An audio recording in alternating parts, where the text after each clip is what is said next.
Assalamualaikum warahmatullahi wabarakatuh. Selamat pagi.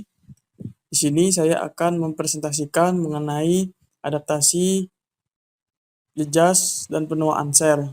Sebelum itu, perkenalkan nama saya Komari dari kelas 1A S1 Keperawatan dengan NIM 206240224 dalam rangka untuk memenuhi tugas keterampilan dasar keperawatan. Apa itu adaptasi sel? Adaptasi sel adalah kemampuan penyesuaian sel yang bersifat reversibel atau dapat kembali lagi ke bentuk semula akibat suatu jejas atau injury, bahasa umumnya yaitu cedera.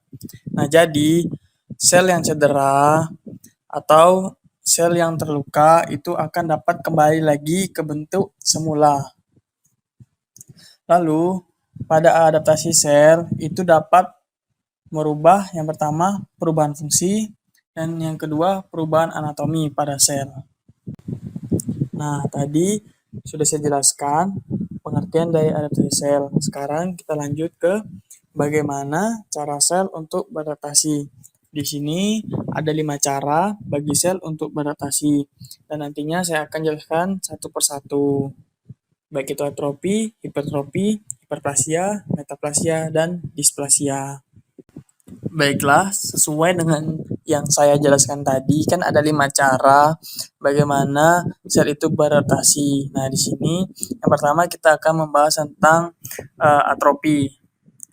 Nah, atrofi ini sendiri itu terjadi karena adanya penyusutan ukuran sel. Jadi, sel itu dapat mengalami penurunan fungsinya, namun dia tidak mati. Nah, di sini penyebabnya ada 5. Yang pertama, berkurangnya beban kerja. Contohnya, imobilisasi anggota gerak pada penyembuhan fraktur. Nah, jadi ketika ada orang yang fraktur atau patah tulang, nah maka kan dia nanti akan mendapatkan penanganan dan juga akan melakukan yang namanya itu proses penyembuhan yang mungkin memakan waktu yang lama. Jadi, anggota gerak tersebut akan jarang nih untuk dilakukan pergerakan. Maka dari itu nanti akan terjadinya penyusutan pada ukuran selnya. Nah, itulah yang disebut dengan atrofi dan masih banyak lagi penyebab lainnya. Nanti di slide berikutnya saya akan tunjukkan contoh dari atrofi ini sendiri. Nah, jadi ini teman-teman contohnya pada otak yang di sebelah kiri ini merupakan otak yang normal. Nah, yang sebelah kanan ini, nah itulah yang disebut atrofi atau penyusutan dikarenakan gangguan pada sistem otak. Di sini contohnya yaitu penyakit Alzheimer, yang dimana penyakit tersebut dapat membuat penyusutan pada sel-sel otak. Selanjutnya, yang kedua yaitu hipertrofi. Hipertrofi ini terjadinya penambahan ukuran sel dan penambahan ukuran organ. Berbanding terbalik dengan yang atrofi, jika atrofi penyusutan, sedangkan hipertrofi ini penambahan ukuran sel ataupun organ. Contoh kondisinya yaitu seperti atlet angkat berat, di mana atlet tersebut otot-otot rangkanya itu menambah dikarenakan kegiatannya yang konsisten. Dan juga ada hipertrofi otot jantung dan hipertrofi kelenjar prostat. Penyebab dari hipertrofi ini yang pertama itu rangsangan biologis seperti atlet angkat berat, biasanya dia itu melakukan suntik steroid agar mempercepat masa pertumbuhan ototnya. Lalu ada genetik dan juga lingkungan. Yang ketiga yaitu hiperplasia. Hiperplasia ini terjadinya peningkatan atau penambahan jumlah sel dalam organ atau jaringan dan juga sering terjadi bersamaan dengan hipertrofi. Jadi umumnya jika terjadi hiperplasia maka diiringi dengan terjadinya juga hipertrofi. Untuk hiperplasia ini lebih umum terjadi pada sel-sel yang mampu membelah dengan cepat seperti sel epitel. Contoh kondisinya yaitu hiperplasia dan hipertrofi pada uterus pada saat gravida, lalu ada tumor. Nah, nanti di slide berikutnya saya akan perlihatkan contoh kondisi yang lebih jelas lagi terkait hiperplasia. Lalu penyebab dari hiperplasia ini yaitu peningkatan rangsangan hormon pertumbuhan. Nah, di slide berikut ini kita lihat tumor mengalami yang pertama hipertrofi terlebih dahulu, yaitu peningkatan ukuran, lalu diiringi dengan penambahan jumlah sel yang ada di dalam tumor tersebut. Yang ketiga yaitu metaplasia. Yang ini terjadi perubahan satu jenis sel dewasa menjadi jenis sel dewasa lainnya yang lebih adaptif. Juga perubahan jenis sel yang normal menjadi jenis sel yang lain tetapi masih dalam kondisi normal. Nah, kesimpulannya yaitu metaplasia ini merupakan perubahan suatu jenis sel menjadi jenis sel lain yang lebih adaptif dan juga fungsional namun masih dalam kondisi yang normal. Kita bisa lihat contohnya yang di bawah ini. Nah, yang sebelah kiri ini normal, sel normal, lalu berubah menjadi sel yang lebih kompleks lagi, namun tetap dalam kondisi normal. Menjadi sel yang lebih fungsional.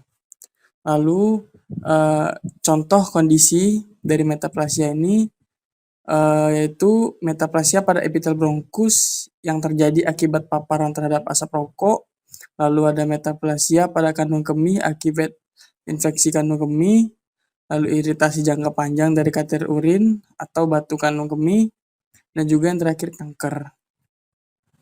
Yang kelima yaitu displasia, merupakan perkembangan sel-sel abnormal dalam jaringan atau organ tubuh, namun masih belum tentu bersifat kanker.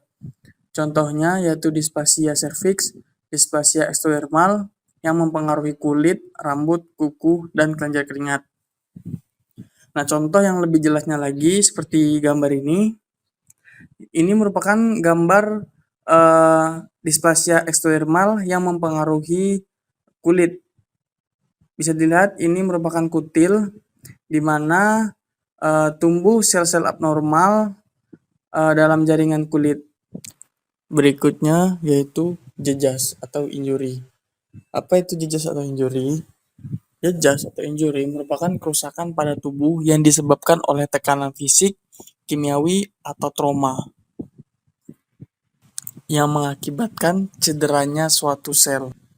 Bisa kita lihat di sini penyebab dari jejas itu yaitu pertama hipoksia, iskemik, terhentinya soplasi darah dalam jaringan, yang kedua bahan kimia, ketiga agen infeksius seperti virus, bakteri, dan lainnya, yang keempat reaksi imunologi seperti penyakit autoimun dan alergi, yang kelima ketidakseimbangan nutrisi seperti kekurangan protein, dan yang terakhir yaitu agen infeksi seperti radiasi, trauma, dan suhu ekstrim.